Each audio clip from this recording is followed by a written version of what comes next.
Yo, this is Brother Hatim, and I'm coming at you with a new series. I just started the title, and it's the spirituality in tying knots, especially the knots you wear around your neck, right? I don't have titles for my knots, right? I don't remember all the names. I'm not one of those. So if you looking for that, there's plenty of people on YouTube that could teach you about the Eldridge, to teach you about the Windsor and the half Windsor and all that. I'm just into time, because I want to be relaxed before I go to work, and I want to look good when I go to work, and I don't feel like wearing the same knot. So tying knots is more of a journey for me rather than a destination, right? Some of those are destinations. Sometimes I do those, and we will talk about some of those. This is going to be one of those style of knots that helps me relax. I'm calling this one a figure eight, and I know somebody out there know the name, name posted, but please don't feel disrespected because I didn't give you the name of the knot. All right, so first things first, tools you're gonna use. First tool is the knot. This is one of my favorite knots. This is Goldie right here, okay?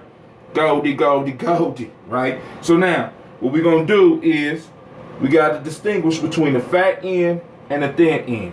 You have fat end knots, you have thin end knots, right? You can use either one, especially when you start experimenting with knots. So now what we're going to do, we're going to work on a thin end knot today. All right? So, I'm going to start right here. You see this? I'm shortening up my fat end so that it goes down to my belt buckle. I'm going to put a nice little dimple in it. You see that? So you're going to have to excuse me because every now and then I'll have to turn around and peer in the mirror as I'm doing this so that I can make sure that the folds of the material lay right. Now you put the dimple in there so that the material that's coming out look good, right? You want to show that you got some order. You just didn't jump up and throw this thing on. You want people to see even down to where it's coming through, the hole, right? That it's nice and smooth. So now I'm bringing it over, right? Going up and through. Now, I'm going to one side. So now we got to stay on one side, and we got to keep the top of the knot or the top of the material showing, not the crease. So when you're showing the crease, you're doing it wrong. Now you're going down, boom, one side. Going through. You see it? You see it? Bringing it down. Making sure feeling for the seam. Okay, I can feel it. Now I'm going back to the other side. And I'm going to go back, up, and through. Now you're going to discover a whole lot of different knots doing it like this. So now I went through that side. I'm going to bring it over to the other side. And once again, up and through. All right? Going back to the other side. Up and through. So relax and make sure you breathe and follow your breath, yo. Follow your breath, right? So I'm back on that side, so I'm coming back to the other side, up and through.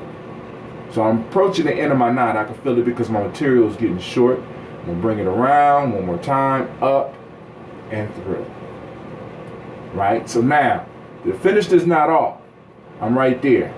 So what I'm gonna do is I'm gonna take this last little piece and the last fold that I had, should be connected. It's over there, boom, take it up, and I'm going to squeeze it through here. See this? See it?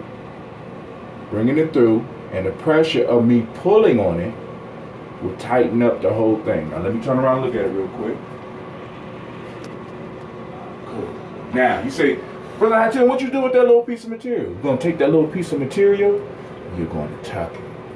Right? You can bring it up under, like so. Bring it up out of sight. So once I got it tucked, make sure my knot is tight, make sure it's straight. Well, better yet, this one ain't want to tuck because it wasn't long enough, so I'm going to tuck it right up underneath and try to lay it right flat, flush, right up under that. Boom. Straighten up my folds of material. Because I like it layered, right? You want to try to show as many layers as you can. Pull it down.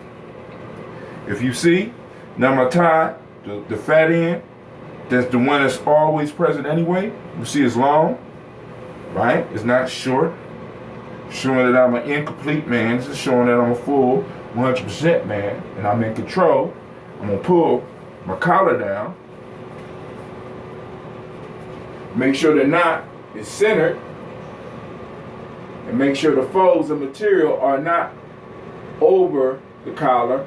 Pull tight just a little bit. Bring it down. I guess I could call that like a figure 8 or something. I don't know. I don't know what it's called. But it's a nice knot that I like to use. Quick in the mornings. And it lay good. Some material's better than the other. Old Goldie don't like this one. But hey, it is what it is. I want to thank you for tuning in. And with that, I say peace.